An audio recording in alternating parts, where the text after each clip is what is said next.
Salam damai dan sejahtera di dalam nama Tuhan Yesus Kristus untuk saudara sekalian dimanapun berada. Kita melanjutkan pembacaan dan renungan dari firman Tuhan dari Mazmur 89 ayat 20 sampai dengan ayat 38. Demikianlah firman Tuhan. Pernah engkau berbicara dalam penglihatan kepada orang-orang yang kau kasihi. Katamu, telah kutaruh mahkota di atas kepala seorang pahlawan. Telah kutinggikan seorang pilihan dari antara bangsa itu. Aku telah mendapat Daud, hambaku. Aku telah mengurapinya dengan minyakku yang kudus. Maka tanganku tetap dengan dia, bahkan lenganku meneguhkan dia. Musuh tidak akan menyergatnya, dan orang curang tidak akan menindasnya. Aku akan menghancurkan lawannya dari hadapannya, dan orang-orang yang membencinya akan kubunuh. Kesetiaanku dan kasihku menyertai dia, dan oleh karena namaku tanduknya akan meninggi. Aku akan membuat tangannya menguasai laut, dan tangan kanannya menguasai sungai-sungai. Dia pun akan berseru kepadaku, Bapakku engkau, Allahku dan gunung batu keselamatanku. Aku pun juga akan mengangkat dia menjadi anak sulung, menjadi yang maha tinggi di antara raja-raja bumi. Aku telah memelihara kasih setiaku bagi dia untuk selama-lamanya, dan perjanjianku teguh bagi dia. Aku menjamin akan adanya anak cucunya sampai selama-lamanya, dan taktanya seumur langit. Jika anak-anaknya meninggalkan Tauratku, dan mereka tidak hidup menurut hukumku, jika ketetapanku mereka langgar dan tidak berpegang pada perintah-perintahku, maka aku akan membalas pelanggaran mereka dengan gada, dan kesalahan mereka dengan pukulan-pukulan. Tetapi kasih setiaku tidak akan kujauhkan daripadanya, dan aku tidak akan berlaku curang dalam hal kesetiaanku. Aku tidak akan melanggar perjanjianku, dan apa yang keluar dari bibirku tidak akan kuubah. Sekali aku bersumpah demi kekudusanku, tentulah aku tidak akan berbohong kepada Daud. Anak cucunya akan ada untuk selama-lamanya, dan taktanya seperti matahari di depan mataku, seperti bulan yang ada selama-lamanya, suatu saksi yang setia di awan-awan. Demikianlah firman Tuhan yang sudah kita baca, kita dengarkan. Berbahagialah kita yang menyimpan firman Tuhan, mengerti dan melakukannya dalam kehidupan sehari-hari. Saudara yang kekasih di dalam Kristus, kita akan memahaminya, ayat-ayat tersebut, untuk kita dapat mengerti, lalu menemukan pengajaran apa yang Tuhan mau nyatakan untuk kita bisa lakukan dalam kehidupan kita saat ini. Kalau kita mempelajari dan membaca perlahan ayat demi ayat, bagian yang sudah kita baca tersebut menggambarkan covenant Tuhan dengan Daud. Covenant yang dinyatakan Tuhan, disampaikannya kepada Daud, dan berlaku untuk Daud dan keturunannya adalah covenant kerajaan yang berkaitan dengan kerajaan yang ada di dalam kehidupan bangsa Israel. Sebelumnya Tuhan telah menyatakan covenant-nya kepada Adam, kepada Nuh, kepada Abraham, dan kepada Musa. Dan khusus untuk covenant kepada Daud dan keturunannya yang berkaitan dengan kerajaan, mengarahkan kita untuk memandang kepada Tuhan yang sudah menyatakan covenant-nya itu dan menggenapkan covenant-nya itu secara sempurna di dalam Kristus, melalui Kristus, dan dinyatakan oleh Roh Kudus bagi gerejanya, bagi umatnya sepanjang zaman. Tentu kita perlu memperhatikan bagaimana covenant itu dinyatakan. Inisiatifnya datang dari Tuhan, dan Daud yang menerima covenant tersebut, dan seluruh keluarganya, keturunannya yang memiliki satu privilege mendapatkan covenant tersebut. Kita perlu mengetahui bahwa covenant dari Tuhan itu selalu memiliki ciri khas, yaitu menyatakan kehendak Tuhan mengenai hidup dan kehidupan, serta akibat dari pelanggaran covenant.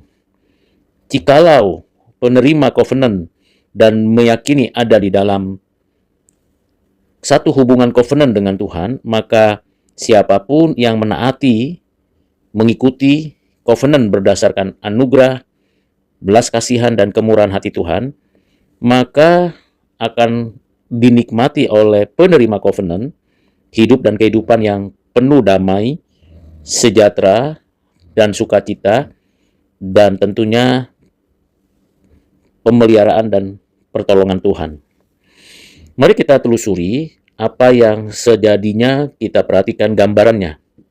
Hal yang pertama yang dibicarakan dalam ayat-ayat yang sudah kita pahami berkaitan dengan keyakinan kita akan kebenaran covenant yang dinyatakan Tuhan. Jadi kita dengan iman meyakini bahwa covenant itu adalah kebenaran yang dinyatakan Tuhan, yang membuat kita dapat menjalani kehidupan bahwa Tuhan yang berbicara, Tuhan yang menyatakan kasih-Nya adalah Tuhan yang menerapkan, melaksanakan covenant tersebut. Bagian yang kedua berkaitan dengan Tuhan yang memilih secara pribadi kepada siapa covenant itu diberikan. Daud mendapatkan kasih karunia dari Tuhan, sebab anak Isai ini menjadi raja bagi bangsa umat Israel yang telah ditentukan sebagai umat Allah. Pilihan terhadap Daud adalah pilihan yang sudah dinyatakan Tuhan. Dan tentu posisi status Daud sebagai raja adalah raja-raja Allah, raja-raja yang menyatakan kehendak Allah. Dia memenuhi syarat berdasarkan syarat yang datangnya dari Tuhan. Dan Tuhan yang memberikan kelayakan itu. Karena Tuhanlah yang menyelamatkan sepenuhnya. Di dalam hal ini, pemenuhan itu sesungguhnya hanya ada di dalam anak Allah yang tunggal, yaitu Yesus Kristus. Tuhan yang memilih di antara segala bangsa, di antara bangsa-bangsa. Tuhan yang menemukannya, dan tidak ada yang lain. Kalau kita kaitkan dengan Kristus, anak Allah telah ditentukan, ditetapkan untuk menebus umatnya, menyelamatkan umatnya, dan memberi kedamaian, kemenangan. Dan bagi kita tahu bahwa Tuhan memberikan pertolongan. Tuhan meninggikan orang pilihannya. Dan Tuhan mengurapi orang-orang pilihannya. Serta merancang penggenapannya untuk kemuliaan bagi kepentingan kerajaannya. Bagian yang ketiga berkaitan dengan janji atau covenant yang dibuat Tuhan untuk orang pilihan. Janji tersebut berkaitan dengan kedudukan sebagai raja, sebagai hamba Allah, bahwa Allah Tuhan mendampingi, memberi kemenangan, menyatakan kekuatan, kemurahan hatinya, kesetiaannya, serta memberikan keleluasan daripada kerajaannya dan menunjukkan kedekatannya dengan Allah sebagai Bapaknya. Ini sebuah janji yang berkaitan dengan status, pemeliharaan, kemurahan hati, kondisi kerajaan yang meluas, dan kedekatan, kekaripan antara anak Allah dengan Allah sebagai Bapaknya. Dengan pengertian tersebut, maka kita mendapatkan pembelajaran-pembelajaran yang sangat penting untuk kita renungkan sebagai bagian dari proses pembelajaran kita dalam konteks kekinian kita. Bagaimana kita yang telah diterima, diadopsi menjadi anak, dan kita menyebut Allah dengan panggilan Bapa, hanya mungkin karena kita di dalam anak Allah, yaitu Yesus Kristus Tuhan kita.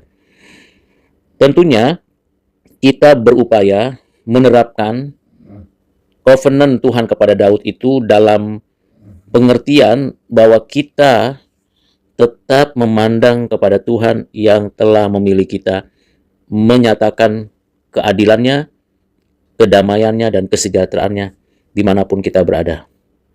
Kita memahami bagian dari covenant itu untuk kita sebagai orang-orang percaya di zaman ini menerapkan apa yang dinyatakan Kristus untuk kita bisa menjadi pribadi lepas pribadi yang penuh dengan rasa keadilan, menegakkan kedamaian, dan melanjutkan kehidupan yang penuh dengan sukacita. Kita tahu bahwa kerajaan Israel mewakili pemerintahan Allah, dan Tuhanlah yang bertakhta atas takhta Daud. Daud hanya hamba Tuhan yang mewakili Tuhan untuk menegakkan keadilan, kebenaran, dan kesucian. Dan yang meneruskan kerajaan itu adalah anak Allah yang tunggal, yang inkarnasi, yaitu Yesus Kristus, yang menerapkan dan menggenapkan Taurat, yang menyatakan kemenangan atas musuh-musuh, dan musuh terakhir adalah kematian. Sekalipun ada penderitaan, sekalipun ada kesulitan, bahkan ada kematian, Kristus menyatakan kemenangannya melawan dosa, kuasa gelap, dan kematian. Dan itulah bukti presentasi keberlangsungan kerajaan Allah di dalam Kristus. Demi Kristus yang penuh dengan belas kasihan, covenant demi covenant Tuhan kepada Adam, kepada Nuh, kepada Abraham, kepada Musa, dan kepada Daud. Semua covenant itu di dalam Kristus, di dalam kasih kemurahan-Nya. Semuanya digenapi olehnya. Saudara yang kekasih dalam Kristus, setelah kita memperhatikan bagian tersebut dengan 3 pendekatan yang sudah saya jelaskan mengenai covenant, berdasarkan dari pemikiran yang ada di dalam Mazmur 89 ayat 20 sampai dengan ayat yang ke-38, kita juga dapat mempelajarinya dari bagian yang lain sebagai pengajaran untuk kita terapkan. Yang pertama, kita yang sudah di dalam Kristus, di mana Kristus telah menggenapkan dan menerapkan covenant Tuhan kepada Adam, Nuh, Abraham, Musa, dan Daud. Di dalam Kristus, Tuhan sudah menyatakan kehendak-Nya. Kita perlu tahu bahwa Tuhan terus berbicara kepada kita melalui firman-Nya. Ini penting. Tuhan berbicara kepada kita umat perjanjiannya di dalam Kristus melalui firman-Nya. Sehingga kita perlu dan penting mengerti firman Tuhan dan menjadi pelaku firman. Karena di dalam dan melalui firman Tuhan yang dinyatakan kepada kita, kita mengenal Kristus, dan di dalam dan melalui Kristus kita mengenal Allah Bapa kita. Dan Dia berbicara kepada kita secara pribadi di dalam relung hati kita mengerti kehendak Tuhan. Itu pembelajaran yang pertama. Yang kedua, kita juga menyadari bahwa kita adalah orang pilihan Tuhan. Bukan karena kita layak dan diperkenan, karena jasa baik atau usaha upaya kita, tetapi karena yang kita terima itu sungguh-sungguh karena Tuhan memilih kita.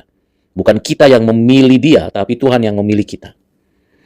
Dengan pilihan itulah kita mendapatkan pengurapan, peneguhan, perlindungan, dan di sanalah kita berkemenangan. Jadi kita sebagai umat covenant di dalam Kristus menyadari bahwa kita sudah diurapi, sudah diteguhkan, dan terus berkemenangan. Yang ketiga adalah kesetiaan Tuhan di dalam segala covenant yang dinyatakannya. Jadi kalau saya dan saudara bisa setia, memuji, memuliakan, dan percaya kepadanya, itu karena kita menyadari bahwa topangan kasih dan setia Tuhan yang memelihara iman kita. Jadi bukan karena kita hebat, karena kita punya kekurangan, punya kelemahan, punya keterbatasan, bisa saja terpeleset. Tetapi di dalam kasih setia Tuhan, Roh Kudus mengingatkan kita akan dosa, kebenaran, dan penghakiman. Roh Kudus menghibur, menegur, dan mengoreksi kita. Di sanalah kasih setia Tuhan dinyatakan kepada kita. Yang keempat adalah Tuhan memelihara kita. Jadi tidak hanya menyatakan mukjizat dan tanda keajaiban untuk kita nikmati. Lebih daripada itu adalah pemeliharaan Tuhan dalam segala bidang hidup kita. Mau kita lagi terbaring, kita sakit, kita senang, kita berjalan, kita beraktivitas, kita mengerjakan apapun. Pemeliharaan Tuhan lebih dari cukup. Itu yang membuat kita semakin sadar bahwa kita milik Tuhan, Tuhan yang beserta dengan kita. Saudara yang kekasih di dalam Kristus, dengan pengertian seperti itu, yang terakhir, kita melanjutkan semua covenant yang Tuhan nyatakan itu kepada anak cucu kita dan kepada siapa saja yang ada di dalam komunitas umat covenant yang dari Tuhan. Kita melanjutkan itu, membagikannya, dan bahkan memperlengkapi banyak orang untuk tetap di dalam covenant Tuhan. Kiranya dengan pembelajaran pada Mazmur 89 ayat 20-38 ini memberikan kita keyakinan teguh untuk kita menikmati covenant Tuhan dalam keseharian kita. Tuhan Yesus memberkati saudara sekalian. Amin.